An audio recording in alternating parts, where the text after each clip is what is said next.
Well, hello, friends. Amy here. And today, what I'm going to do is I'm going to walk you through how I use a tool. Where did my, oh, here. I'm going to walk you through how I use a tool called Castmagic. I use Castmagic to help me produce the art of imperfect adulting. Several months ago, a friend of mine said, "Oh my gosh, you are so prolific." And the actual numbers are that here in the middle of August, I have done 154 episodes recorded of the show, which is an enormous amount. And one of the only reasons I'm able to do that at such high volume is realistically because of some of the tools that I'm using. Castmagic is one of them.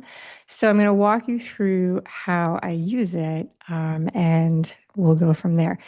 Before I go too deep, one of the things that I like to do is be very clear about my relationship with the companies and the products I use, because you can call it transparency.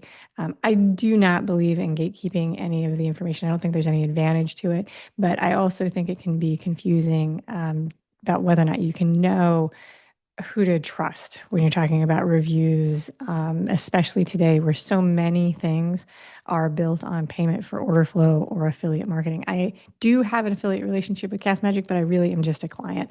They, you know, I don't have any, they're not asking me to do this. I don't even know if they'll be happy about what I say. But so I'm a client, I pay for their services happily, and then I have an affiliate account. If you click on the links in the show notes or in anything I send you about Castmagic, I will receive a commission if you purchase from them. Shouldn't affect your pricing or anything like that. So Castmagic is an AI tool. That is what I use it for three things. I use it to create a written transcript of all of the interviews in my show.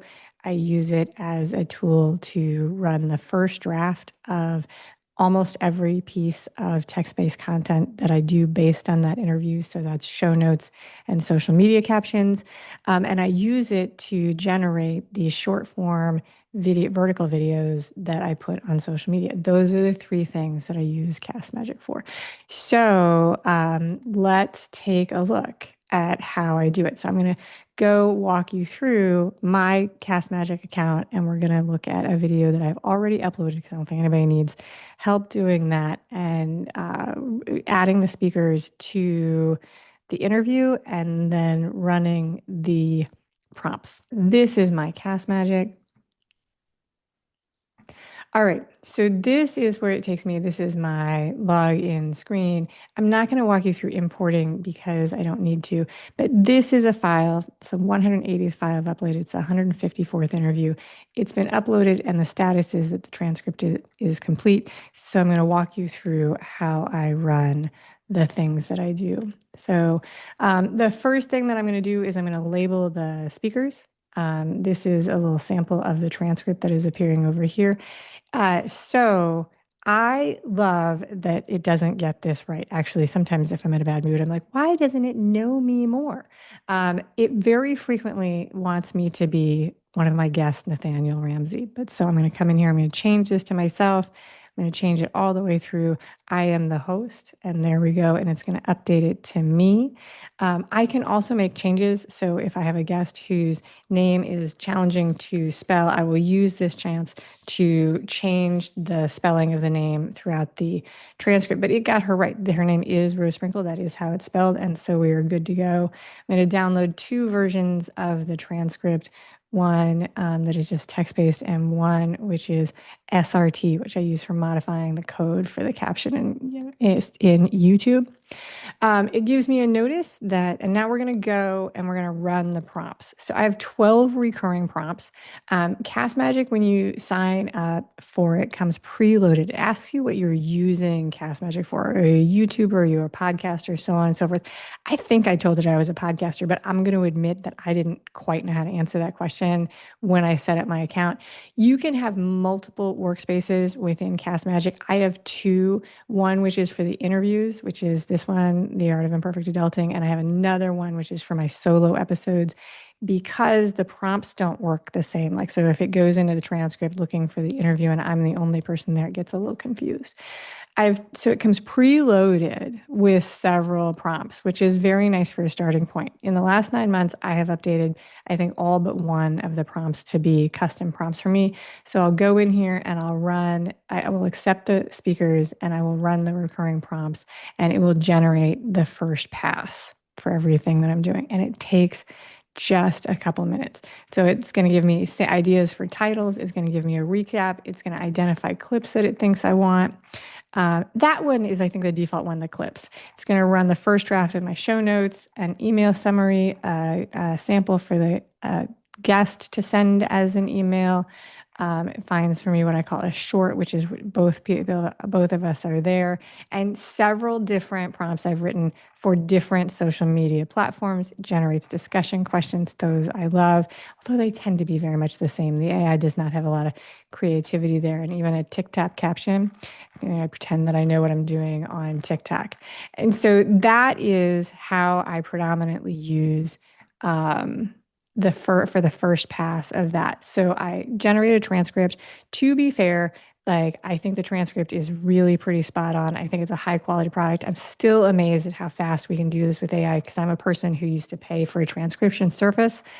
And then the other thing that I use it for is generating video clips. Okay, so I'll give you an idea of how this works, although I won't run you all the way through it. This is text-based editing, so here is where it has found for me what it thinks that is a good short. I haven't looked at this, so I don't know whether or not this is something that I would actually use, but I'll use it as an example just so you can see how it starts. So over here is the transcript. I used to be able to, this changes every once in a while, right? So sometimes this is a new software, I think, I don't know. And I'm very comfortable working in software that changes when I log in. You might not be, that's okay. It gives me the time code, which is really important because I'm actually going to go over here to the transcript and go to the time. Scrolling. 12:44. One of the things that I hope that this software does in the future is give me the ability to edit the actual time codes because that's a thing that I need to do when I publish. All right. So 12:44. It's not actually spot on. Okay, here it is. You're working with a bereavement. And then we go down. Okay. And then I'm going to highlight this text. It's going to start to talk and I'm going to tell it to stop. Okay, 14:05. I'm going to highlight all of that. And where is my little, and I click this little video button and it's going to load the thing that they call the studio. And this is what I want to show you. So this is how I generate the um, video clips. And I hope, so it puts it all in here, tells me the total time. I try and keep it under 3 minutes because I use these for shorts on YouTube. I tell it the format, so it'll make it a square, it'll make it horizontal, vertical, and 4:5, so all of those different things. You can say where you want to put the speaker. It's going to clip this and reformat it so that it looks different in that. Then I'm going to hit export and it's going to do its little magic, right? And this takes a little while, but you can see that this is a little bit of the library of all of the clips that I have made. And I'm going to stop the share because you guys don't all need to see this as it runs because it takes a little while for it to do its magic. Okie dokie. So you watched as I actually used it and then I stopped the recording and come back to tell you some more things because the way my mind works, I can either do my work and walk you through it or I can like structure it where I'm recording the review with some thought, but not always at the same time. So I showed you the three things that I predominantly use Castmagic for. As a tool, it does some other things. They have a part of it that they call pages, which is where you can bring in multiple pieces of content and use the AI to create a new product. So I could take 6 different interview transcripts and then have prompts written to bring them all together. It sounds amazing. It actually sounds like something that would be phenomenal and really, really helpful. Truthfully, I don't use it for that yet.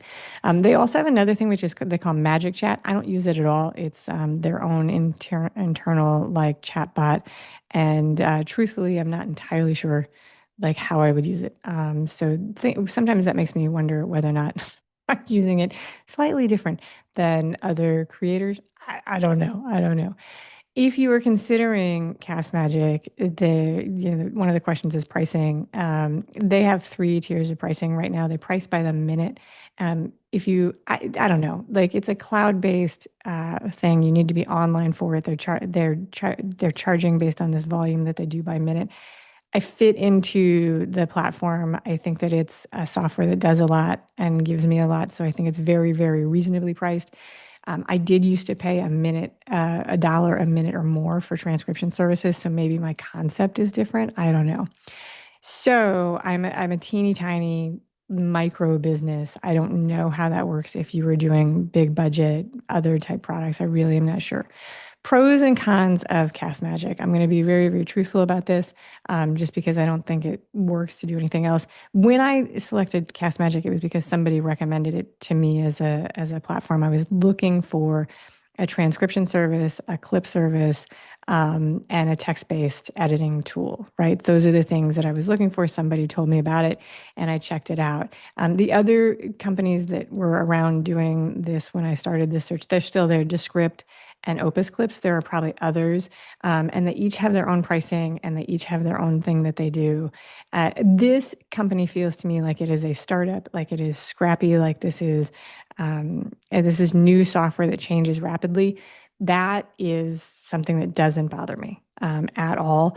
And if it does bother you, then you might want to go with somebody else, right? So it does happen where I will log into this platform and things will be in new spots and I won't know what it is. It does happen where things will sort of time out and not work every once in a while, not all that often. I find it to be pretty consistently reliable. But that is the reality that if you are looking for something that's been around for a long time, that has robust help resources and a 24-hour support team, this may not be the platform for you. They do have a Slack channel and a weekly Zoom meeting that they host where you can talk directly to the people on the team for anything that you might want. I've done both of those things. I find this team to be responsive. I'm not going to tell you how I actually submit my questions because Blaine would be probably upset if I told more people to do what I do. But truly, truly, if you're not comfortable in a software that is still in development, maybe give it 18 to 24 months and check back and see what they've built. So they are responsive. I'm really, really happy with it. I think the pricing is reasonable. I think it does the things that I want it to do. Without a doubt, this is a spot that is fast moving in media and small independent creator space. There's a lot of people who are popping up. I have no idea what the future for this company or for what I'm doing will actually look like in several years, but this is how I use Castmagic. And if you have any questions about what it does or why I chose it or how you might use it, you can let me know. I'll try and answer. And there are links in the show notes.